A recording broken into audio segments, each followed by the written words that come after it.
Welcome back, Basement Sports Talk listeners. Stephen Villani here with my good friend Sean McGee, and today we got a very funny, special, out there kind of podcast because our first topic of conversation is really a kind of interesting, funny story that TMZ broke. Aaron Judge's girlfriend was pulled over and arrested for what, DUI? Yeah, correct. DUI. She had a .12 when the limit is .08. So me and Sean will watch it. We were sitting here watching the video, thinking of our other podcast ideas.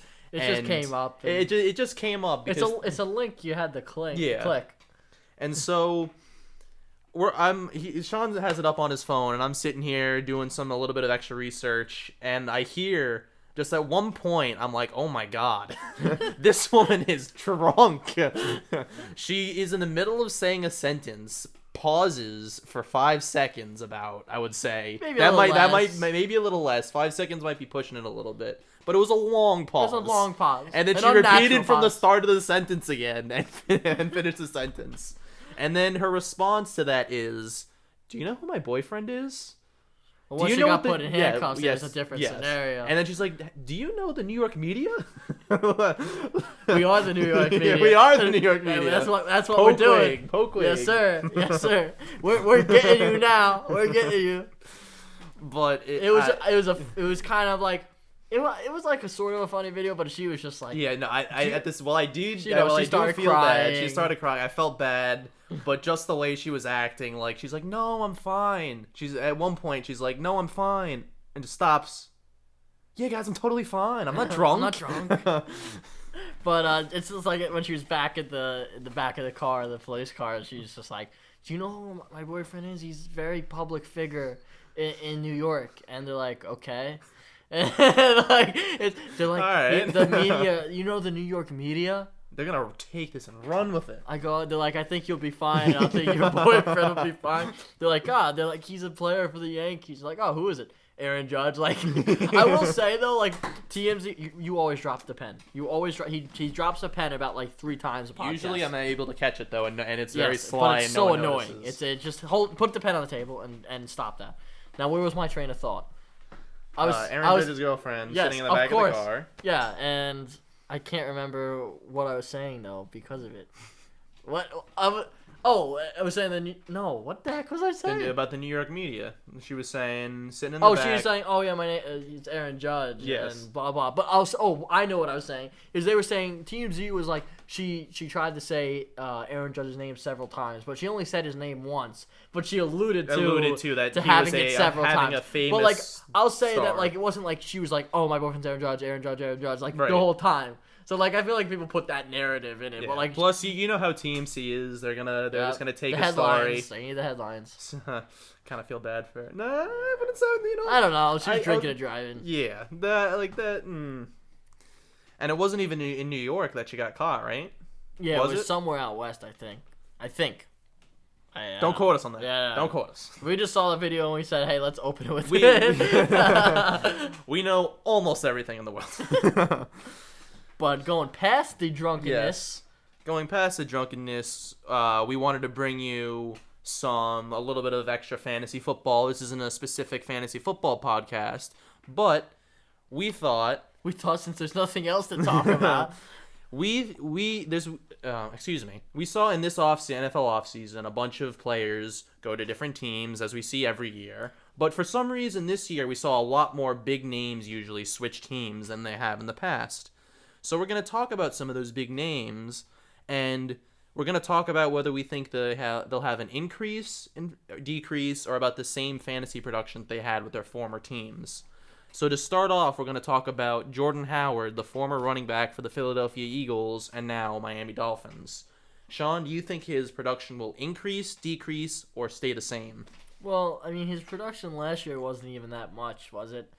He had a couple good games. I remember I played against him one. He got 25 points against me, which is solid. It was for like running back. he either got like I don't know 8 to 10 carries or like 20. Yeah. Like it was like weird. But I mean, I think they have Kalen Ballage at Miami as well. I think his production is going to increase no matter what. Really? I do. I mean, I think it will take a slight increase just because he did have kind of a down year anyway. And here's my thing, and the reason I think it's going to increase, not to interrupt you or anything, but You did I apologize. So think about it this way, because the Dolphins had 3 first-round picks in this year's draft. Everyone was like, oh, it's going to be a quarterback, lineman, running back, or wide receiver, some kind of weapon for whoever they draft or whoever they have at quarterback. Yeah. And they decided not to do that. They did not invest in a running back early. So you have to think that they have full belief in Jordan Howard to really take over how as old the is bell Jordan cow. Howard? He's young. He's like 26, 27 years old. But the thing is, running back fact years is way different than other players that play in the league. You know what I mean? Yes. Running back stock life is way unless lower. you're Frank Gore. Unless you're Frank Gore. That man's a living legend, bro. He's 25. Awesome. Jordan so he's Howard still is young. 25 years See, old. honestly, I thought he was way older, like pushing 30s, to be honest with you. But the thing is, I know they do like the thing is, Kalen Ballage, he's gonna steal at least 5 to 8 carries, I think, from him a game for sure. And he'll probably catch some passes too. So I know they like the kid. I think he'll he'll have an uptake in some points, but it won't be too flashy. I think you're gonna basically get the same production out of him that he had in his best year with Chicago. I say that is his ceiling for next year. Which is an increase of production compared to what he got with Philly. I think that's a pretty good assumption. I think he's like it's step below that Chicago around. I'm level. saying around there. I'm saying that's the ceiling. So he can Yeah. reach that point, but it's going to be tough. I mean, it makes sense for him for his production to increase going into that situation. And especially if Tua comes in early, if you say the NFL season's delayed and he heals on time and he's starting week 1, he could potentially Yeah, of course. that could be a potential reliance upon the running game. Mm-hmm. Moving on now to our next player. Former Jet Robbie Anderson, wide receiver, went and signed with the Carolina Panthers. So this is very interesting, and I'm going to say his production remains about the same because of the amount of weapons they have and in Carolina. You have Christian McCaffrey, who is going to get a lot of targets. I was about to say, and carries. passes. Yeah. You have DJ Moore, who showed very good promise as a rookie. As a young player, yep. Curtis Samuel, Good very route solid runner, player. That's it, and that's tough to work into. And they'll utilize Robbie Anderson. Yeah. But like I don't with what you said too, and it's like you have two good. I mean, DJ Moore is borderline starish if he can keep developing, and Curtis Samuel is a great wide receiver too. Could be a wide receiver 1. Right. You know what I mean? And then you add Robbie Anderson, who deservedly is the wide receiver 3 there by far than the other wide receivers. In my opinion, Robbie Anderson's about a wide receiver 2 in this league. Yeah. He never really had the tools to be a number 1 guy. And I was saying, at the very least, he's definitely behind those guys, and he's probably right alongside Curtis Samuel. But the biggest thing is that Christian McCaffrey's probably, I mean, the amount of catches he catches out of the backfield is like the second best receiver on that team. It's like 60 or 70 probably he'll catch.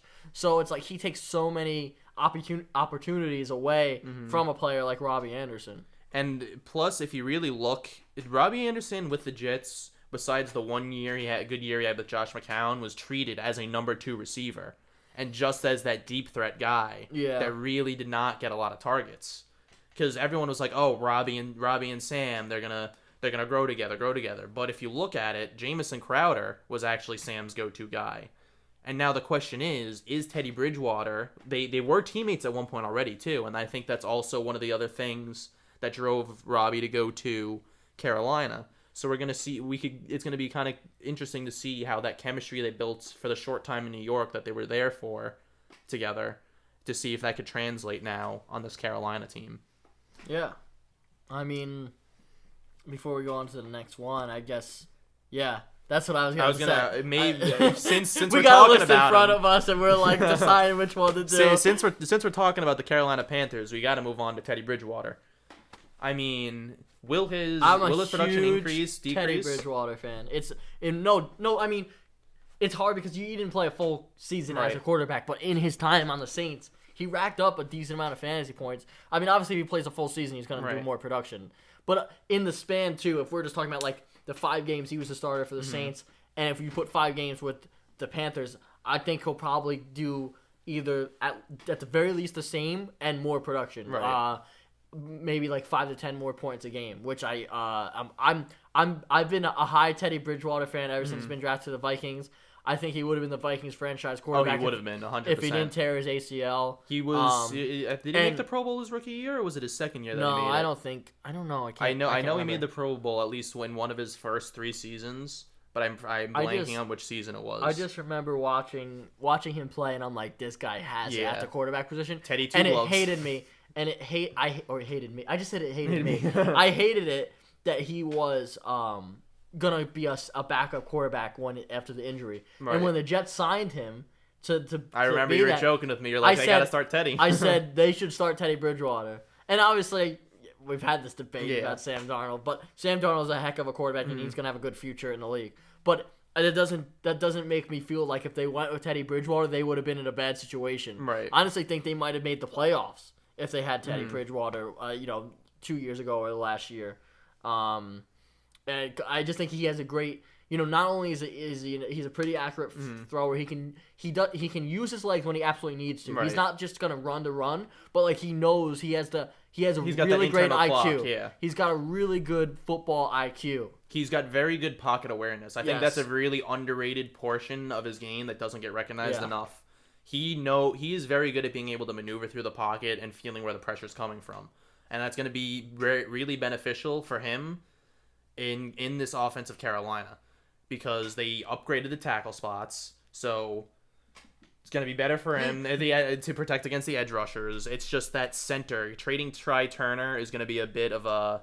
It's going to hurt them a lot. That's going to harm Christian McCaffrey's production maybe a tad, maybe like 20 yards. Over the course of the season. Like, honestly, Christian McCaffrey don't need too much blocking. His first season with Carolina, their offensive line was one of the worst in football, and he was still popping off. Yeah. But anyway, like Teddy Bridgewater, I'm really excited about, and he's definitely going to increase. And I'm just excited for him to get back on the field officially for a full season. For a full season, because he's exciting to watch, and I think in fantasy relevance too, he's a guy that you should definitely keep on your radar. Right. Moving on to our next player that we're going to talk about is the Buffalo Bills' new receiver, Stephon Diggs, who was traded over from the Minnesota Vikings. And definitely an interesting situation for him. This is interesting because I could see it going either way. I could see it going of one of two ways. His production is not going to decrease. His production is either going to stay the same or increase. But my gut is telling me that his production will stay the same. It's not anything against the Bills. I just think that he was able to have such good production because of Adam Thielen, and the thing that's working on in his favor in Buffalo is that while there isn't an Adam Thielen caliber player in that receiving core with him, he has 2 solid targets that'll take the pressure off of him to have to go out there and continually be the go-to guy. Well, what I would say, too, is you're absolutely right. With Cole Beasley and John Brown, you have to respect those guys, right? Yeah. And so that takes off a little bit of the pressure of Stephon Diggs for sure. I'm not going to say those 2 guys are top caliber wide receivers, but Stephon Diggs is definitely... I will say this about Cole Beasley. He's a top caliber slot receiver.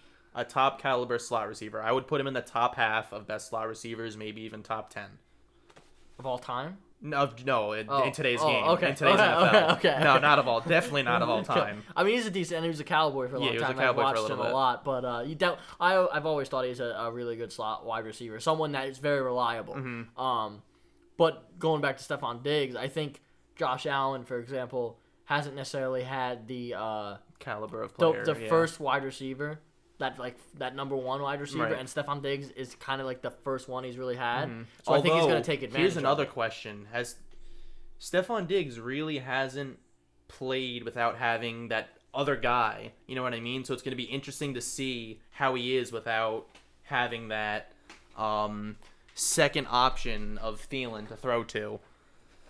So Stephon Diggs still has to build some chemistry with Josh Allen. So that might take a few games to really get into, depending on how this whole coronavirus situation comes, because virtual meetings, and it's going to happen with every team, and all these new players. Yeah, I mean everyone's going through that. Yeah. I just think that Allen is probably finally going to be really happy to have a wide receiver like Stephon Diggs. And I Yeah. think, like you said, I don't know if his production is going to go up that much more. Yeah, it's not because gonna go up that from much more, Kirk yeah. Cousins to Josh Allen. Right. You know what I mean? It's not like you're going to the You're not going from I don't know, Kirk Cousins to Drew Brees Yeah, or you're not- Aaron yeah. Rodgers or something like that. but- you're not going from Kirk Cousins or like a Patrick Mahomes. Yeah, or something, exactly. you know That's what I mean. It's But, not like that. But he is in a decent situation, Yeah. and like Josh Allen, yes, he's had the some. only concern I do really have for the Bills this season, and that I could see harming Stephon Diggs' production, is the fact that they really didn't add any pieces to the offensive line, and they were a little bit on the older side. That is the only really main concern I have for that. Yeah, I think they'll still be fine. I also think with the line, I think they're satisfied enough with it Yeah. that to the point where they're gonna get the other pieces and build the defense that's already a stacked Yeah. defense. And try to make a championship run that way, and then kind of worry about the line next season or the 2 seasons Right, after right, the right. fact. But like you said, I mean, it's a problem that they probably know about. That's Right. why they get paid, the GMs and And stuff. the thing is, Josh Allen is more willing to run than others, and that could also harm Stephon Diggs' production, depending if Josh Allen is running for his life and not being able to get out an accurate That's true. ball. I mean, yeah, if Because quarterbacks if don't have time to you remember how annoying it was and how annoyed Stephon Diggs got when he wasn't getting the ball. That's the other thing we got to be concerned with is if this situation doesn't turn out to be better like he wanted, is he even going to want to stay there, or is he going to have a problem? You know what I'm saying? Is he going to cause another problem in the locker room with the coaches? So that is yet to be seen. Obviously, these are all hypotheticals. We don't know what's going to happen. I mean, I yet. don't think he will, but I think he's happy where he is now. He's going to be the guy. I think that's ultimately I what he think wanted. that's what. And like, not that I think it's hard because with Adam Thielen, it's like they're good together, but at the same time, I think the shadow of Adam Yeah. Thielen kind of made him Because feel Adam not Thielen's important. really the guy there, yeah. Yeah. So moving on to our next and final player in this segment is Todd Gurley, the new running back for the Atlanta Falcons. He's returning home to Georgia, playing back at the Georgia Dome, and he was originally obviously on the Rams, made it to the Super Bowl, and that ever since that Super Bowl run, Todd Gurley has not been the same player. He's not. That injury really harmed him, but I think that we're gonna see I think his production will increase with the Falcons, because I was talking to you about this earlier. When we see these 20-plus yard runs from these running backs, it's not so much the line that's creating it for them as much as the wide receivers coming in and being willing blockers against linebackers and safeties. And I think that the Falcons have a very stable and have done a good job of teaching their receivers that. Julio Jones is one of the better run blocking receivers in football, and he's going to teach the same thing to Calvin Ridley, and I think that's what's going to help Todd Gurley. Now, the only concern, what could harm his production, is obviously the offensive line for the Falcons is in shambles compared to the Rams' offensive line. So we're going to see what happens with that, and if maybe these two, because the Falcons spent 2 first-round picks on offensive linemen. One of them, I believe, got hurt for maybe half the year, so we're going to see how that works out as well. Yeah, I honestly, I hate to say this because I don't like saying players get hurt, but like, I honestly think his knee's shot.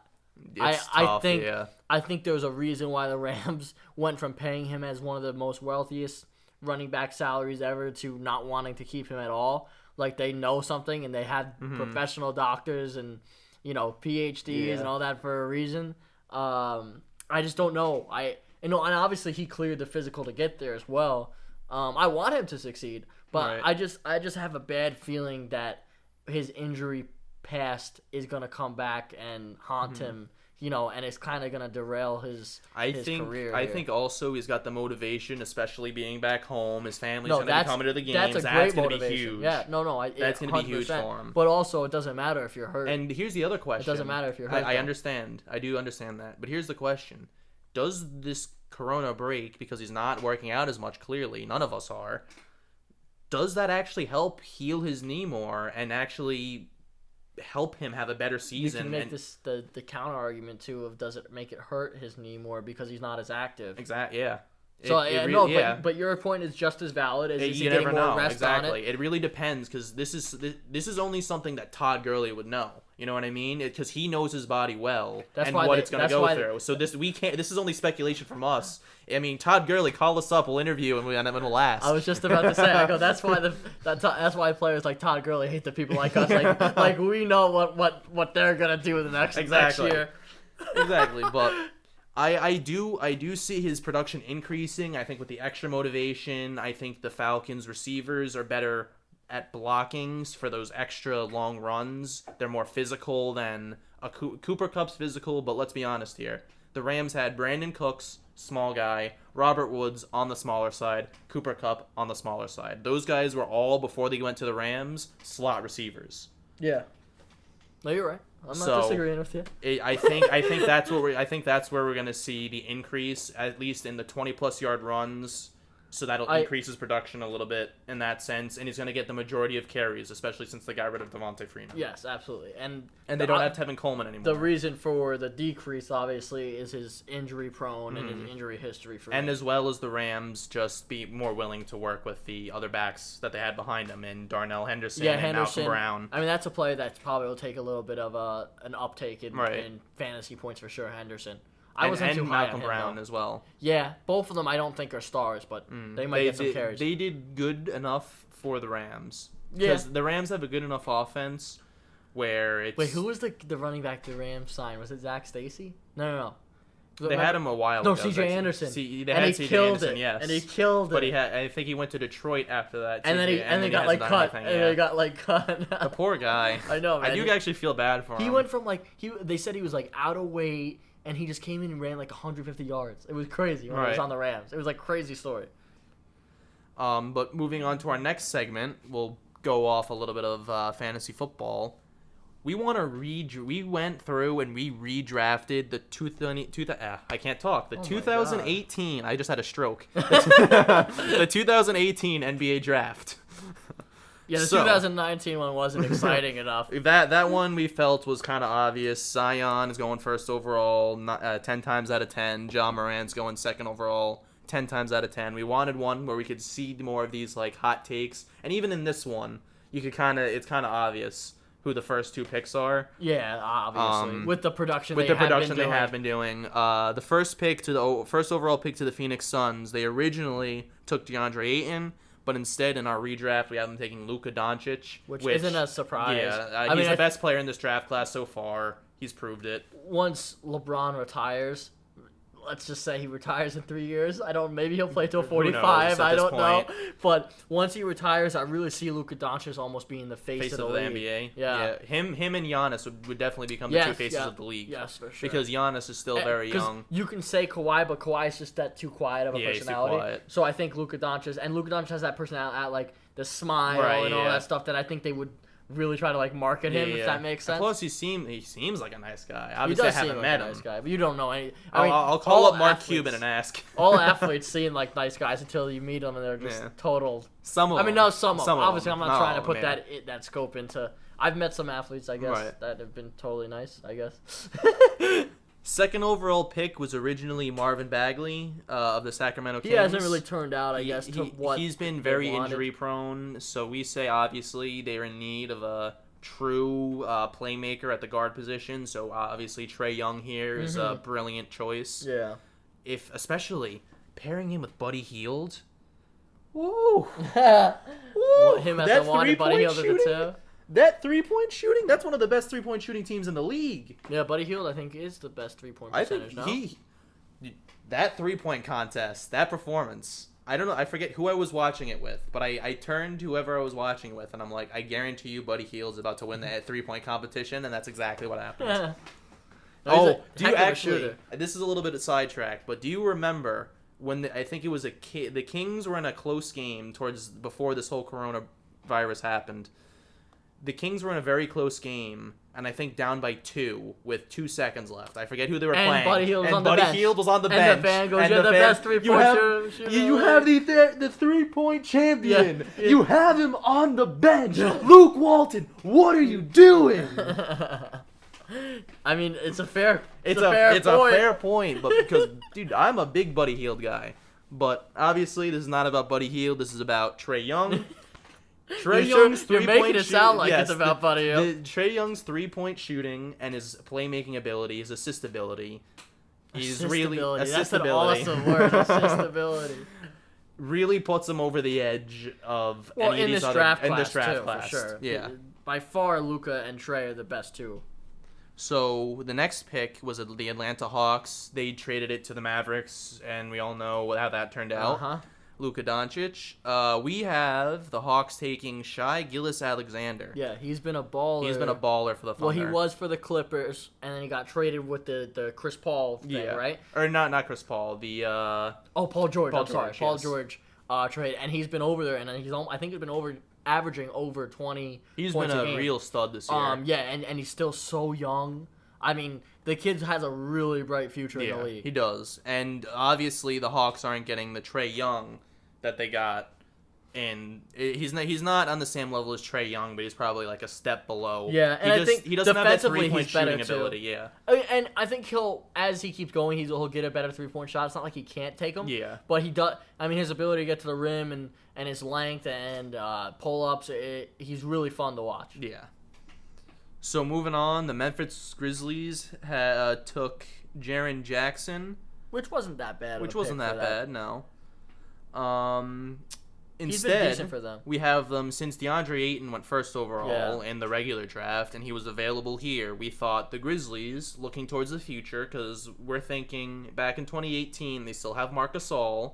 He's gone now. He's gone now, but They have he was aging. Valanciunas now. They have Valanciunas now. Yeah. That was involved in the Marc Gasol Yeah. to Toronto Yeah. trade. Yeah.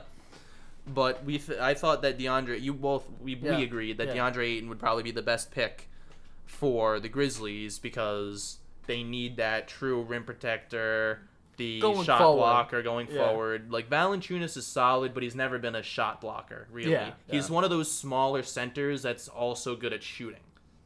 Valanciunas? No, he's not. Let me tell you, Valanciunas has made some crazy shots on the Raptors. He did.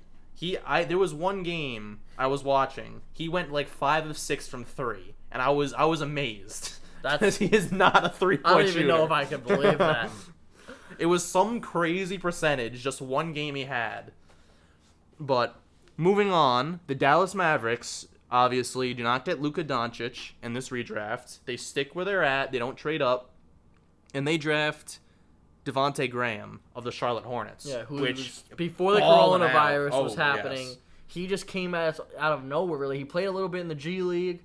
Then this season was up with the Hornets, and I believe he was one of the best 3-point shooters in the league. He You was. correct me Yeah, if he I'm was probably wrong. shooting Yeah. like 43 to 45%. Well, I think didn't I see somewhere he was like top 5, top 10 somewhere It was- percentage wise. Well, the other he was up there. There was that, and then there was like a month, or it was definitely a month. It might have been 2 months where he was averaging like 28 or 30 points a Yeah. game, like for that month at least. Yeah. And it was like, wow, this guy just This the guy's a growth. baller. Because from when he came into the league until what has he evolved to and what has he become, it shows that he's worked on his game tremendously.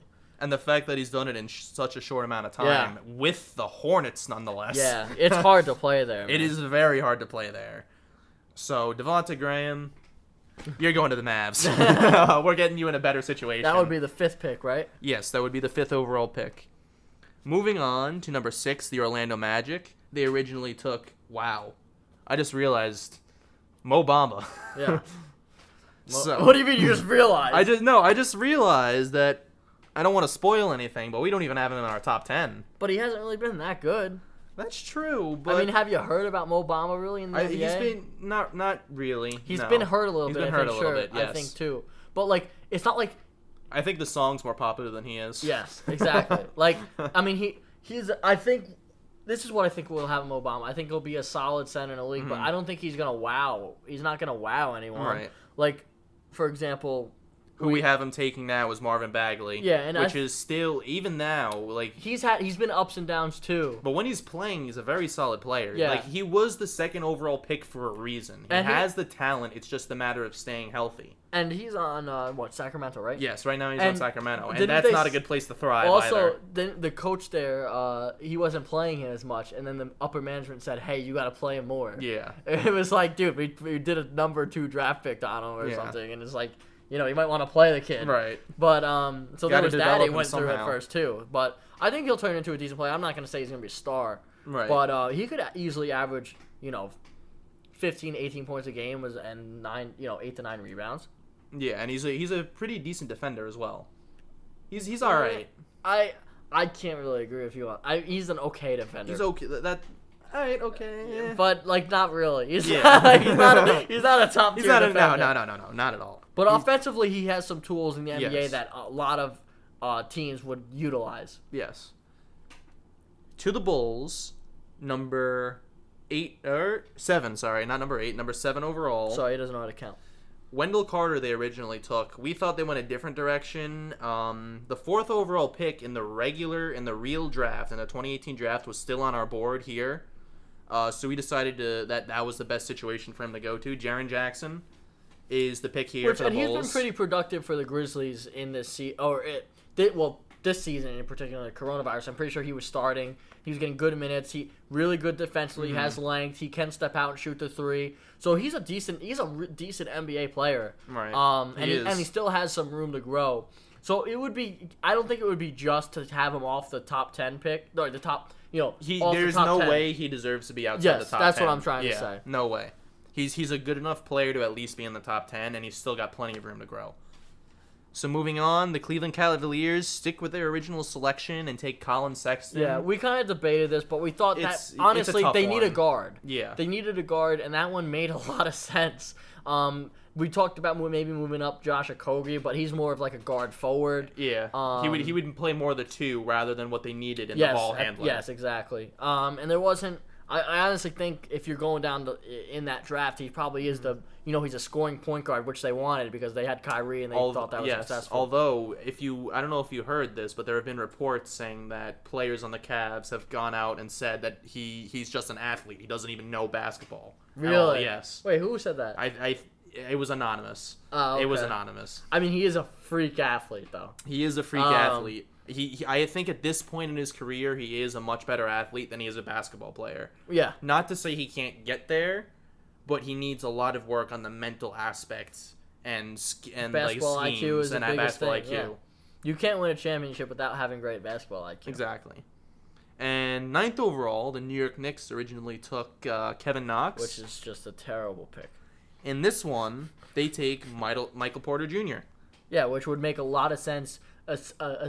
Which originally made a lot of sense because I think they were about to take him too. No, they were definitely tempted because Michael Porter Jr. was really projected to be number 1 overall before the back problems. Right. And then the back problems started to get worse, and then the doctor said, he's going to be out like 6 to 8 months, and then teams really got afraid. Right. And then he fell to the Nuggets, and the Nuggets are like, yeah, oh hell yeah, I'll take him.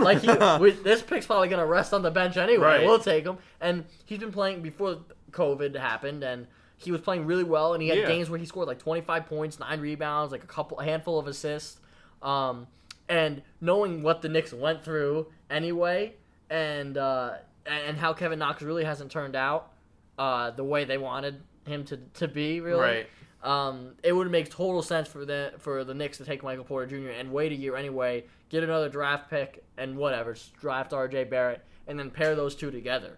You know that would have been a pretty scary duo, right? And I think I remember watching the draft, and I'm a Knicks fan for the people listening that don't know that already.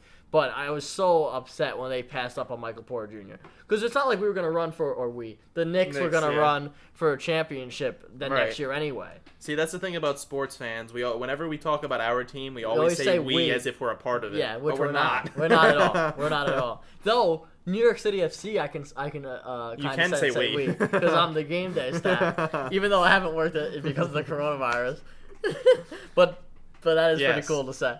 So, with the 10th pick, we're only going to do the top 10 picks, obviously, because going through all 30. That would be a little annoying. That would probably take over an hour of a regular podcast. But with the Phillies, the 76ers would select Lonnie Walker when they originally selected Mikal Bridges, who they traded to Phoenix. Yeah. And Mikal Bridges... Did they trade Zaire Smith, right? Zaire Smith was the one they traded for Mikal Bridges for, no? Well, they got Zaire Smith. That's what I mean. Yeah, yes. They got it. Yes. So they traded down and then drafted Zaire Smith. Yes, yeah. So what I think, the Mikal Bridges thing, he's been like a solid role. This is what I always knew. Mm-hmm. He's a 3-and-D guy. Yeah. So he was going to come into the league because he was a senior coming out of Villanova. So he was going to come into the league already kind of more mature than some of the 18, 19-year-old kids that are coming right out of one-and-dones. Right. And so you could tell that like he knew basketball and that he was going to have knowledge and he could fit in as a role player right away. And that's what he's done on Phoenix. But it would just make more sense for them to take Lonnie Walker to have a more explosive guard with Ben Simmons alongside Ben Simmons. At that time, they also were just getting Jimmy Butler, so you would have been able to learn a little bit from Jimmy Butler as well. And also, Lonnie Walker's been playing fantastic for the Spurs, and Popovich really cannot rave enough about him because not only is he athletic as heck, he's got hops. He has insane hops. But like it seems like for his age, he has a great awareness for the game and how to. And if you're learning under Popovich too, not that if he would have got drafted by the 76ers, he would have had the same knowledge. Right. But like if you're under the coach of Popovich, you're learning basketball the right way. Yeah. And like what we've seen from him, he's shown growth, and I think he would have had growth wherever he went. And the 76ers would have got a good guard. I think he was drafted into the perfect situation for him. Yeah. Personally, and also one of the reasons why he was injured, right? Yes, he was injured coming out of college. He had a hamstring injury, I believe. And honestly, he was more of like a top 10. Yeah, he was between probably 8 to 12 that range, and he dropped to like 16, 17 only because of the injury. Yeah. So if you see if it really realistically they really should have taken him. I feel like that happens with a lot of players. Yeah. Didn't that happen? What happened to Michael Porter Jr.? It happened to Michael Porter Jr. Didn't it also happen? I could be wrong. To OG Anunoby, wasn't he supposed to be like in the 12 to 15 range? That I can't tell you. And he slid down to the later rounds because of his knee injury. That I can't tell you. I don't know off the top of my head. That I thought was the case, but I obviously could be wrong. And then let me just say, the other person that we really couldn't decide where to put on this list, and he would be the absolute 11th pick in the draft. No matter who was drafting. Was Mitchell Robinson of the Knicks. Have you seen his videos of him working out lately? He can shoot a little bit now. Oh my goodness. And ball handle. His dribbling has gotten fantastic in the few videos that I've seen. I mean, he's athletic. I mean, that's an understatement. He's more than athletic. And he can, if he develops his game into what we've seen in the workouts, if we do this redraft, he could become one of the best shooting centers. If we do this redraft in a year, he might be close to 3. We could put him in top 5, top 3 for sure. That's what I'm saying. And he's shown that he's grown in the years already, and he's grown in let's say it bad situations too with the Knicks management and all that stuff. Right. So he's shown he could deal with adversity and continue growing his game and blocking out the other outside noise. So I think that's really important. Yeah, I agree. Because if he went into a better situation too, I mean, his game might even be better than what it is. Right. So if you say he gets drafted by another team, and obviously there's teams that have bad management just like the Knicks too. It's not no one's immune to that. It's just the Knicks are the worst with that. but his potential is so high, and he's still so young.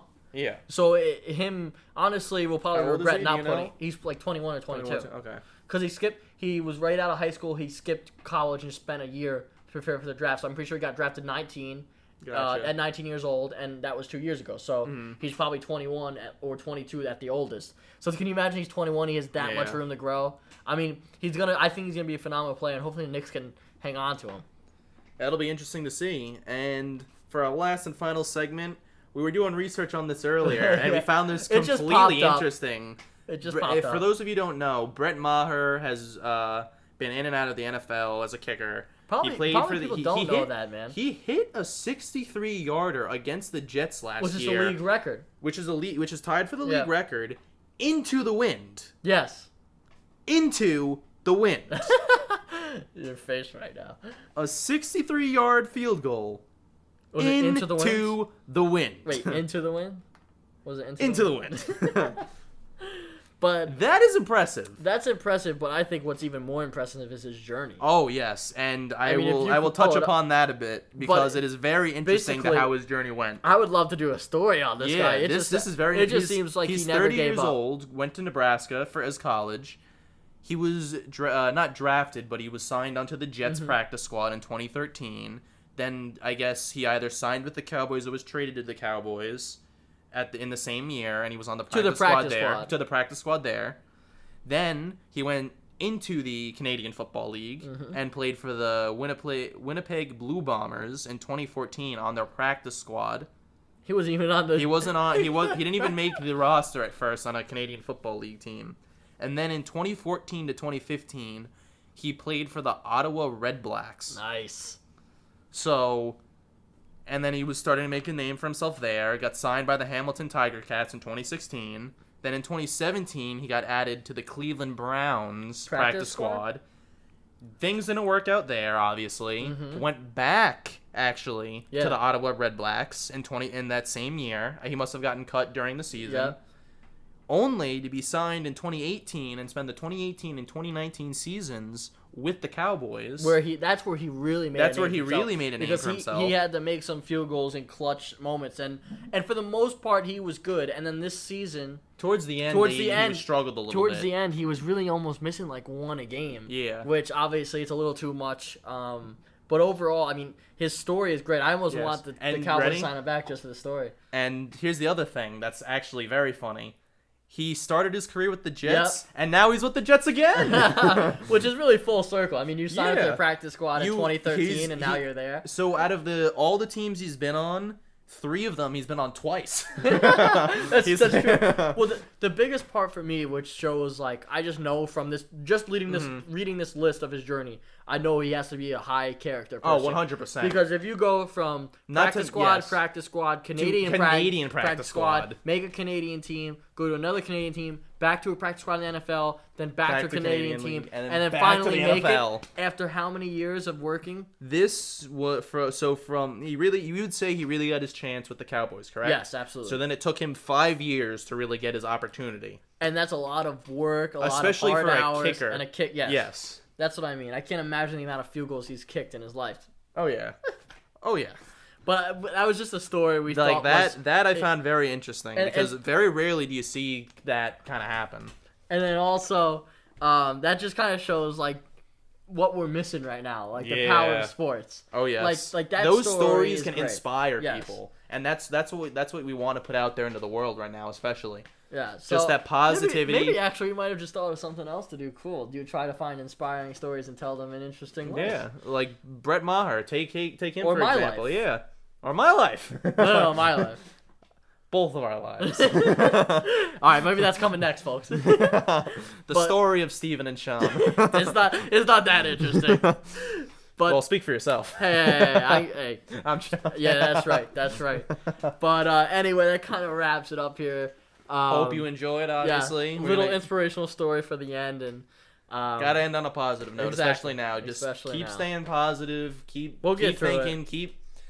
The worst thing you could do is just keep being negative about it. Just try to look for the best in it, and things are gonna turn around. yeah, we'll get through it. And sports, I think, will be a great part in And once sports healing, come back, yeah. especially, yeah. Yeah, and healing, even just watching if it's without fans. And so. like we said in previous podcasts, we know the players are gonna try to put on insane games and insane performances. They better. I know they will. I'm very excited. Like But- we already saw it in the Bundesliga game today. 4 goals to none. I don't know if you call that a thrilling performance, but Thrilling for the team that won. But anyway, guys, thanks for sticking with us this long, and hopefully you stay up to date. Follow our social media accounts. Go to basement-sports-talk.com for latest posts and all sorts of fun stuff like that. But yeah, stay in touch or email us. Yeah, We email want us some if you fantasy guys want us to advice. talk about something on one of our podcasts, a specific sport, person, player, whatever. Yeah, Just let us contact know. page. Go to the contact page right on in our the website. And anything, really anything. If We you love want the fantasy ideas. advice, anything. Yeah, anything you want us to talk about. But anyway, stay safe, guys. We love you all. Enjoy your basements, and we'll talk again soon.